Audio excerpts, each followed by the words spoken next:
I think a lot of Americans are disillusioned with religion because religion has been often, especially fundamental religion, a poor advertisement for the reality of God. It has been too deeply concerned about its own power, about its own wealth. It has insisted upon a level of respect it has not earned. And it has been woefully silent in critical junctures of American history. It has far too often aligned itself with the powerful and the immoral, and has in the process neglected its responsibility for the outcast.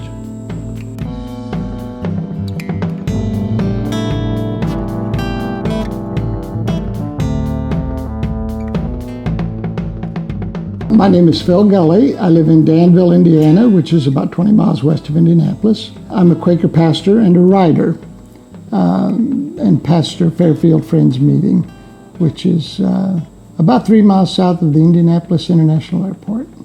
Been there since 1826. The meeting has, not me.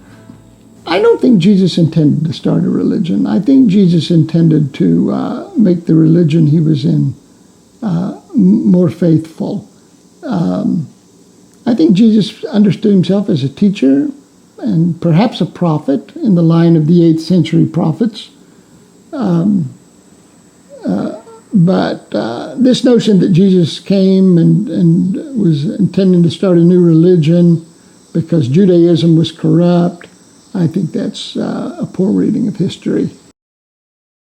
Well, if we say that Jesus did not come to start a new religion, but that he understood himself as a faithful Jew who went about saying yes to the presence of God, the presence and work of God, wherever he encountered it, and it's clear he did this, then we begin to look at his message, and we ask ourselves, what were his priorities? And it is clear. Compassion. Compassion. Compassion.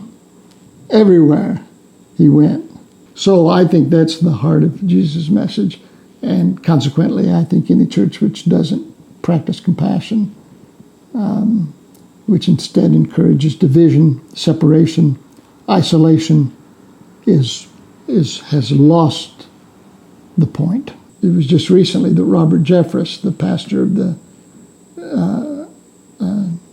First Baptist Church of Dallas, informed us that God had given Donald Trump permission to use nuclear weapons against North Korea. It's clear that once you say that, you have lost all understanding of the compassion of Jesus Christ.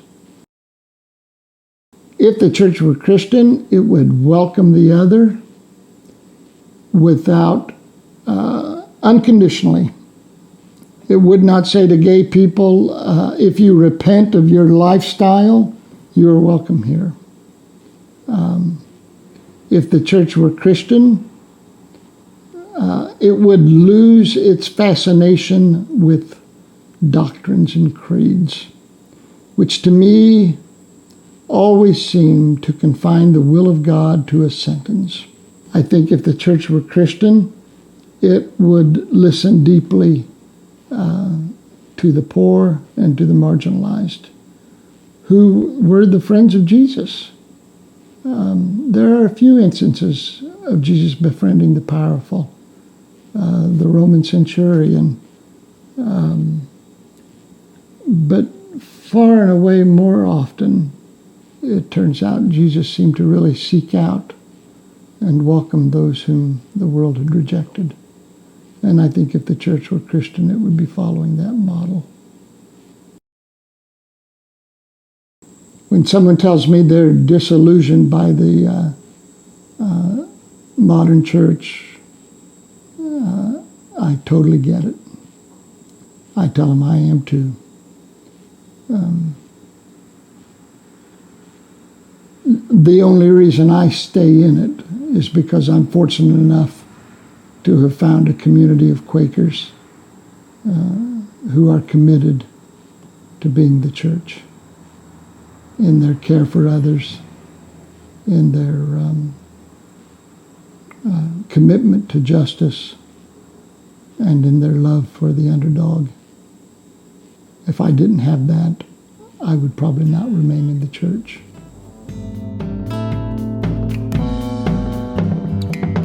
I'm here at Clear Creek Friends Meeting on the campus of Earlham College. This is one of the 3 statues of Mary Dyer right behind me. I just wanted to say thank you for watching this QuakerSpeak video.